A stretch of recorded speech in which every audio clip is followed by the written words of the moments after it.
kan bi commencé gul de mais commencé nañ ñoo catu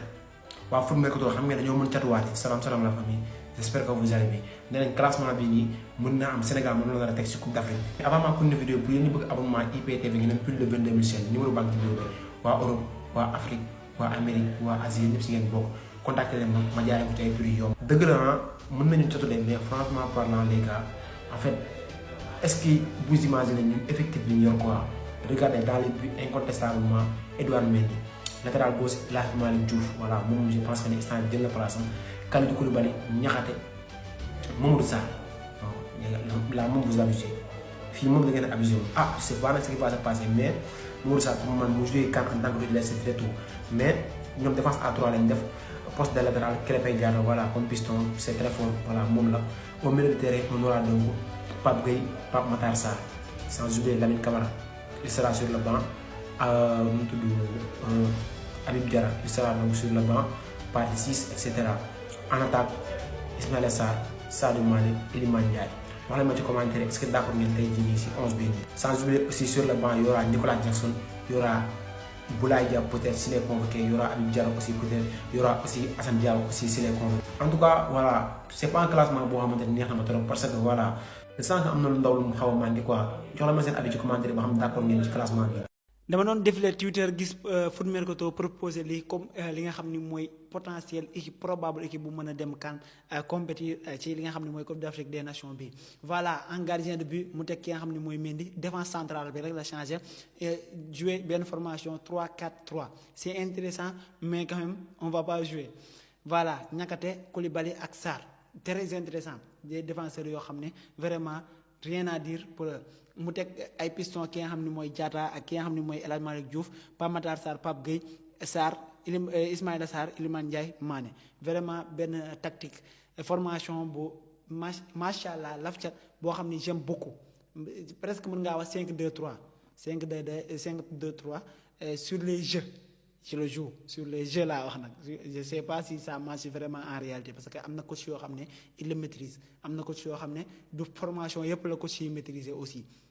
voilà mais quand même formation bu neex footballeur la. dites-moi dans les commentaires si vous validez li nga xam ne mooy formation bi si l'arrivée de Mamadou Sarr bu ñëwee waaw mais bu ñëwul nag wala Pape Thiaw ñoom ñaar ku si ñëw on peut essayer mais pour l'instant laisse-nous avec nos deux défenseurs centraux vraiment est-ce que vous validez ça ou pas si Mamadou Sarr arrive en équipe nationale. waaw mais gars yi incroyable équipe nationale bu Sénégal xam na calendrier yam ci CAN 2025 bi amee foofee ca Maroc maa ngi lay siyaar dugal ci chaîne YouTube bi yokku ma doole chronique de Mbaye comme ni ma leen ko waxee au début confédération africaine de football CAF dévoilé na lii di calendrier Coupe d'Afrique des Nations 2025 bi amee foofee ca Maroc équipe nationale bu Sénégal nga xam ni moo ngi bokk ci groupe D bi xam na lii di calendrier am ci CAN 2025 boobee équipe nationale bu Sénégal groupe D bi moo ngi ko bokk ak ay équipe yu ci mel ni Botswana RD Congo ak Bénin ci poule boobee moom Sénégal moo ngi joué premier match am le 23 décembre bu 16h jotee ci digganteem ak Botswana deuxième match am le 27 décembre bu 16h jotee suñu digganteeg RD Congo suñu dernier match de poule ñoo ngi koy joué le 30 décembre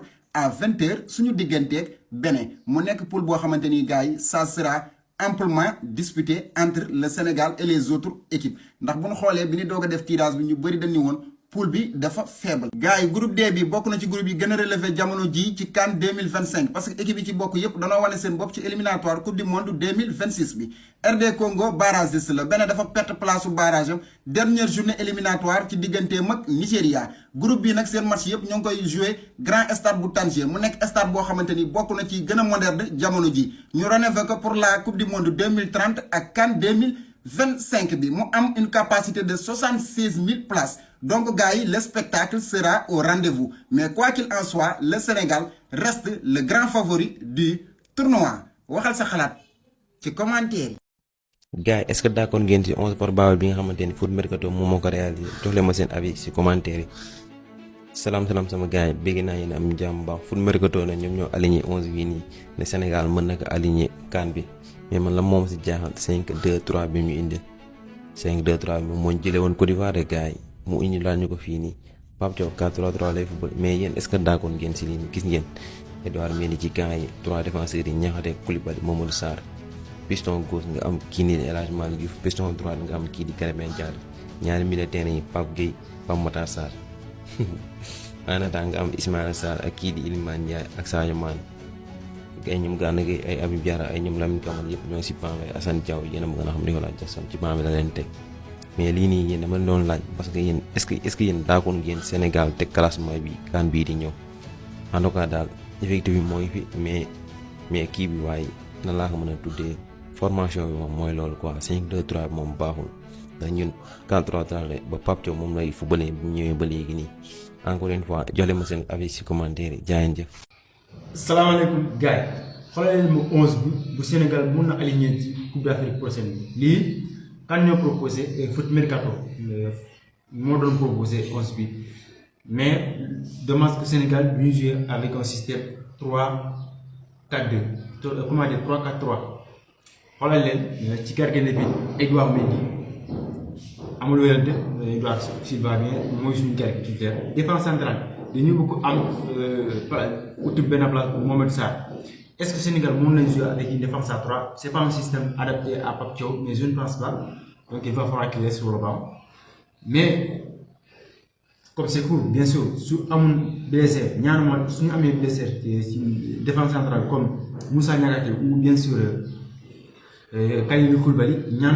mais il peut être une parfaite, évidemment, un parfait remplaçant de ces deux-là. Donc, moi, évidemment, signalé. Mais, à part ça, c'est pratiquement le 11 là. 11 bi moo aligné Sénégal. Latéral gauche, latéral droit, comment dire, Krépin Diatta, gauche, El Hadji Malick Diouf. Au milieu, pour moi, ces deux joueurs-là, ils sont très en forme, même si Pape Matar Sarr, dernièrement, ils jouent très beau, mais il était très en forme.